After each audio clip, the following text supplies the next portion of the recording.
రాత్రికాల ప్రార్థనకు మిమ్మల్ని ప్రేమపూర్వకంగా ఆహ్వానిస్తున్నాను. ప్రియులారా, దేవుని యొక్క మహాకృప ఈ యొక్క 29వ తేదీ సెప్టెంబర్ మాసం 2025వ సంవత్సరం సోమవారం దినమంతా కాచి కాపాడి క్షేమకరంగా నడిపించి ఈ రాత్రికాల సమయంలో మన నివాసాలకు చేరుకోవటానికి, విశ్రాంతికి ఉపక్రమించటానికి అవకాశం ఇచ్చిన దేవాతి దేవునికి మహిమ చెల్లిస్తూ ప్రార్థనాపూర్వకంగా ఆయన పాద సన్నిధిలో ప్రార్థించుకుందాం. ముందుగా వాక్యాన్ని చదువుకుందాం.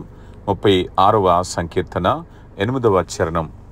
నీ యొద్ద జీవపు కలదు, నీ వెలుగును పొందియే మేము వెలుగు చూచుచున్నాము. ప్రియులారా, చదవబడినటువంటి కీర్తన మనం ఆలోచన చేసినట్లయితే ఇక్కడ జీవపు ఓట నీ యొద్ద కలదు అనే మాట ముఖ్యమైన అర్థం ఏమిటంటే జీవనది యొక్క మూలము నీ దగ్గరే ఉన్నది అని అర్థం. ఎందుకంటే అక్కడి నుంచే వస్తుంది. ఉదాహరణకి మనకి గోదావరి నది ఉంది. ఈ గోదావరి నది ఎక్కడి నుంచి ప్రారంభమైందంటే ఎక్కడో మహారాష్ట్రలో నాసికా త్రియంబకము అనే ప్రాంతం నుంచి ఇది ప్రారంభమవుతూ ఉంటుంది. అది ప్రారంభం. అలాగా దేవుని కృప జీవనదికి మూలం ఎక్కడుందయ్యా అంటే దేవుని యొద్దే ఉన్నది అన్నారు. ఇక్కడ మన జీవితానికి ఆధారం, శక్తి, ఊపిరి, సామర్థ్యము, అవకాశాలు, ఆయుష్ అన్నీ దేవుని నుంచే వస్తాయి. మన శారీరక జీవితం మాత్రమే కాకుండా ఆత్మీయ జీవితం కూడా ఆయన చేతిలోనే ఉంది. యేసు ప్రభు వారు చెప్పారు కదా, యోహాను సువార్త 4వ అధ్యాయం 14వ వచనంలో అంటారు కదా, నేనే జీవజలమును అంటారు. ప్రియ దేవుని బిడ్డ, జీవాన్ని కలిగి ఉండడానికి, రక్షణ పొందటానికి ఏవి అవసరమో అవన్నీ కూడా ప్రభు యొద్ద నుంచే వస్తున్నాయి. అవి మన సొంత సామర్థ్యం కాదు. ఒకవేళ నువ్వు బలహీనంగా ఉన్నట్లయితే, నువ్వు ఒకవేళ ఏ పరిస్థితుల్లో నీవు సమస్యలో ఉన్నావో ఒకసారి ఆలోచన చేయి. జీవానికి మూలం మన దగ్గర లేదు. అది ఎవరి దగ్గర ఉందో తెలుసా? దేవుని దగ్గర ఉంది. అందుకే జీవపు ఓట నీ యొద్ద కలదు అన్నారు.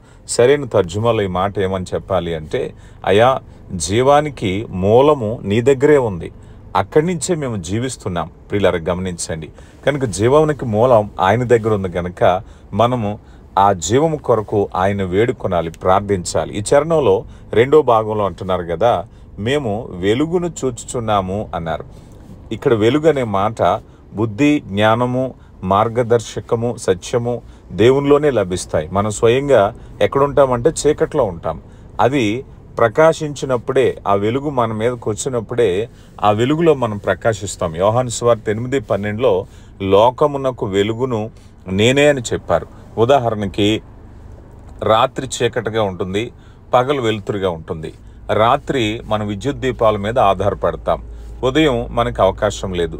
రాత్రికి పగలకి వ్యత్యాసం ఏంటి చెప్పండి? పగలు సూర్యుడు ఉదయిస్తాడు గనక ఆ సూర్యుని కాంతిలో మనం అందరం కూడా ఎటువంటి విద్యుత్ దీపాలు లేకుండా స్వచ్ఛంగా మనం సంచరిస్తూ ఉంటాం, ప్రయాణం చేస్తూ ఉంటాం. మనం అంతగా విద్యుత్ దీపాల మీద ఆధారపడవలసిన అవసరం లేకుండా పోతుంది. కానీ రాత్రి వచ్చేసరికి చీకటి వస్తుంది. ఈ చీకటి మీద, విద్యుత్ దీపాల మీద ఆధారపడుతున్నాం. అంటే పగలకి రాత్రికి వ్యత్యాసం కలగజేసేది సూర్యుడు. గమనించండి. అంటే సూర్యుడు సమయంలో మనం వెలుగులో ఉంటున్నాం. అలాగే యేసు ప్రభు యొక్క సహవాసంలో, సన్నిధిలో మనం ఉన్నప్పుడు మనము వెలుగులో ఉన్నవారిగా మనం ఉంటాం. ప్రియులారా, ఆయన లేకపోతే వెలుగు లేదు. ఆయన లేకపోతే సత్యాన్ని తెలుసుకోలేం. ఆయన లేకపోతే జీవం మన దగ్గర లేదు. ఆయన లేకపోతే మార్గం మన దగ్గర లేదు. ప్రతిరోజు దేవుని సమక్షంలో నిలబడి మనం ఆయన వెలుగును కోరుకోవాలి, ఆయన జీవాన్ని కోరుకోవాలి. ఈరోజు ఉదయం నుంచి నువ్వెన్నో పనిపాట్లు చేస్తుంటావు కదా.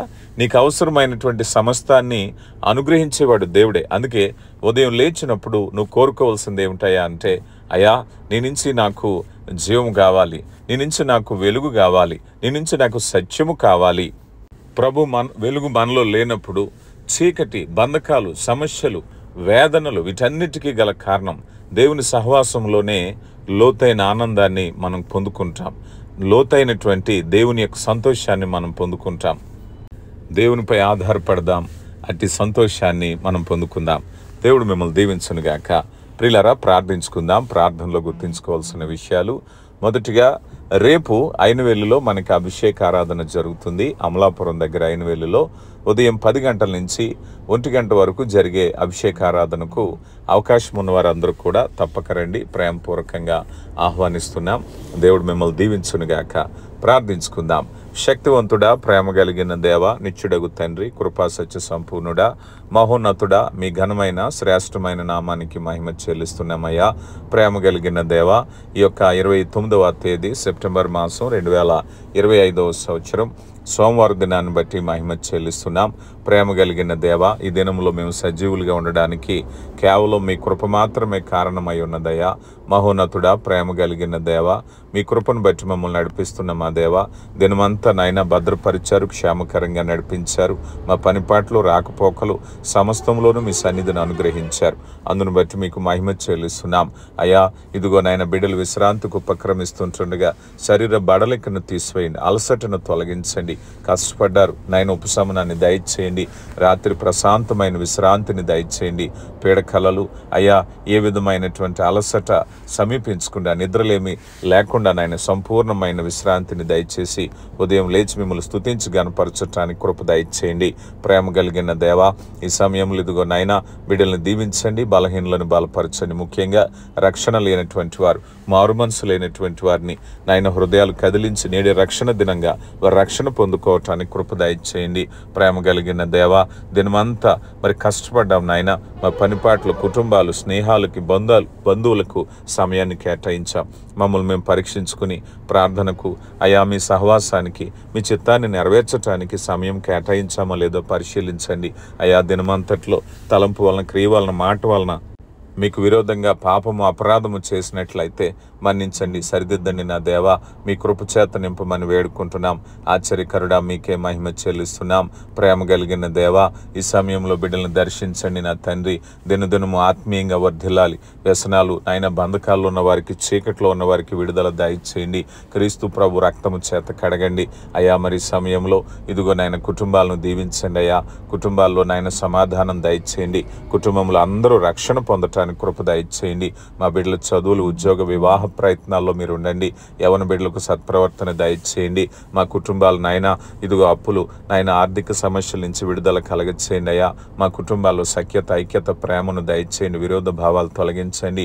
తల్లిదండ్రులను సన్మానించే బిడ్డలను ప్రేమించే తల్లిదండ్రులుగా ఉండడానికి కృప దయచేయండి. వాక్యం అనే పునాది మీద కట్టండి నా తండ్రి. గర్భఫలం లేని బిడ్డలను దర్శించండి. సొంత గృహాలు లేని బిడ్డలను దర్శించండి. నిరుద్యోగులను దర్శించండి అయ్యా. ముఖ్యంగా ఆసుపత్రి పాలైన వారిని, ఎటువంటి వారిని దర్శించండి. గాయాలను కట్టండి. వ్యాధి బాధల నుంచి విడుదల కలగచేయండి. షుగర్లు, బీపీలు, కీళ్ల నొప్పులు, గుండె సంబంధిత వ్యాధులు, నరాల బలహీనతలు, థైరాయిడ్ సమస్యలు అయా, ప్రతి విధమైన రుగ్మత నుంచి విడుదల కలగచేయండి అయా. కృప కలిగిన దేవా, ఆదరించండి, బలపరచండి, ప్రేమ చేత నింపండి అయా. ఇదిగో నాయన, దూరదేశాలు, దూర ప్రాంతాల్లో పనిచేస్తున్న బిడ్డల కొరకు ప్రార్థిస్తున్నాం అయా. దినమెల్లా వారి కొరకు, వారి బిడ్డలు, వారి కుటుంబాల కొరకు ప్రార్థిస్తున్నాం. ప్రేమ కలిగిన దేవా, బిడ్డలు ఎక్కడున్నప్పటికీ ఆత్మీయులుగా రక్షణ పొందిన వారిగా ఉండడానికి కృప దయచేయండి. బలహీనత, అనారోగ్యంతో పనిచేస్తున్న వారికి సత్తువును, ఓపికను, బలాన్ని దయచేయమని వేడుకుంటున్నాం. ప్రేమ కలిగిన దేవా, మా సహవాసాన్ని బలపరచండి. దేశ నాయకులు, రాష్ట్ర నాయకులు, పాలకులు, అధికారులను దీవించండి. మీ కృపచేత బలపరచమని వేడుకుంటున్నాం. శక్తివంతుడా, ఈ రీతిగా కృప వెంబడి కృపను దయచేసి మీ ఉన్నతమైన ఆశీర్వాదాలతో నింపండి. రేపు నాయన ఐనవేల్లో జరగబోతున్న అభిషేకారాధన మహిమకరంగా జరిగించటానికి కృపనిచ్చి సమస్త మహిమ, ఘనత, ప్రభావాలు మీరే పొందుకోమని క్రీస్తు నామములో అడిగి వేడుకుంటున్నాం తండ్రి. ఆమెన్.